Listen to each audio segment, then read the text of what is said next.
There you go, Mary and Jim. Perfect. It's a beautiful day. Beautiful day in the neighborhood.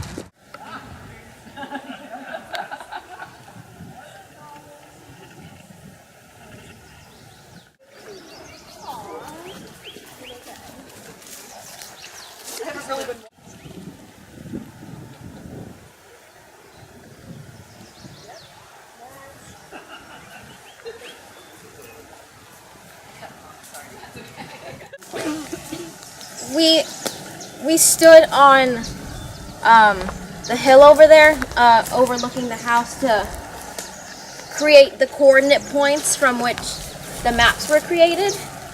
And as you walk around, you'll see there are sort of rooms, and that's how we sort of organized our thought in terms of looking at the foundation. And so, for example, you know, there's this piece of metal. Oh, this piece of metal is associated with this particular room. It might help in the future to contextualize what maybe the rooms were used for, potentially, you know, demolition, those sorts of things. I think you want to take a look at the basement. There's a lot of cool big appliances in there that were probably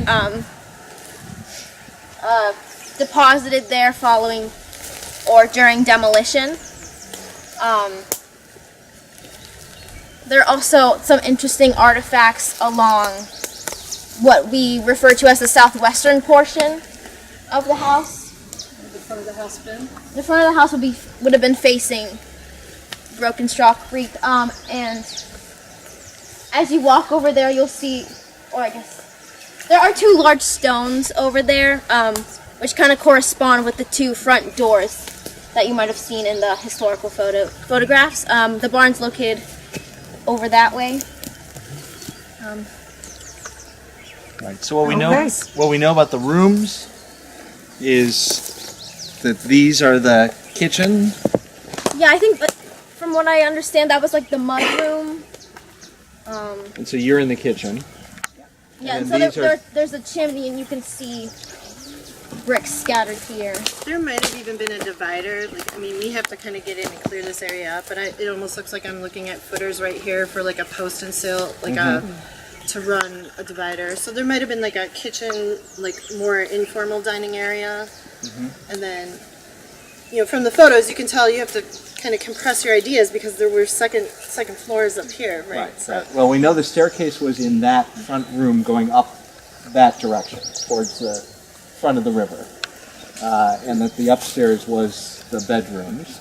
So the birth room was one of those. Robert Jackson born up there, his father born up there, and I don't know what you would call the ground floor rooms. Parlors or living rooms? Or... Probably one of the rooms would have acted like a parlor, and then we're trying to figure out maybe what the other one would have been. You had questions about field school, and Rosie really did a really great job starting us off. So we are starting field school here with a student crew in a few weeks. And as I was mentioning to some folks, we need to get an official site designation for this site. So we are unofficially calling it the Jackson Farmstead, but there's an actual system of naming sites throughout the U.S.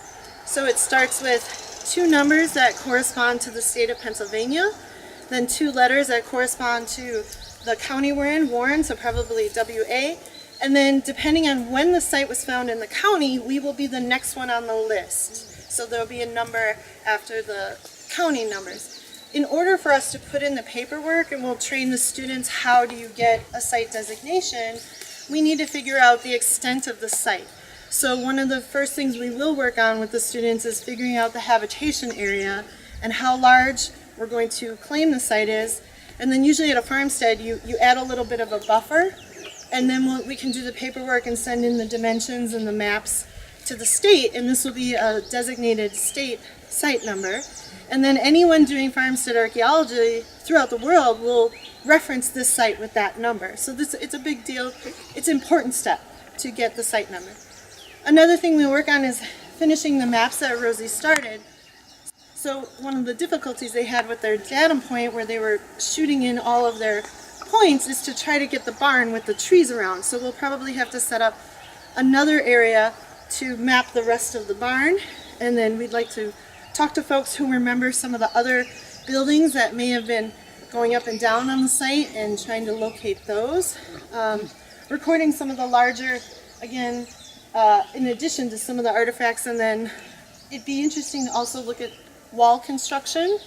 And we might try to see, just kind of looking at time change with the artifacts on the site and clearing some of the greenery to kind of get a better sight of what's going on. And we do have an interest in the original cabin, but it sounds like different people have different ideas where that's at. So one way to find it is possibly through archaeology. But this site offers our students a lot of different training that they might not get at another place. So that's kind of exciting for us, is that it's starting fresh with getting a site number and doing the site card, surveying the area of the site, really kind of defining what's here and what might be missing, and then trying to figure out habitation trash versus demolition trash. And Rosie has started that with her project.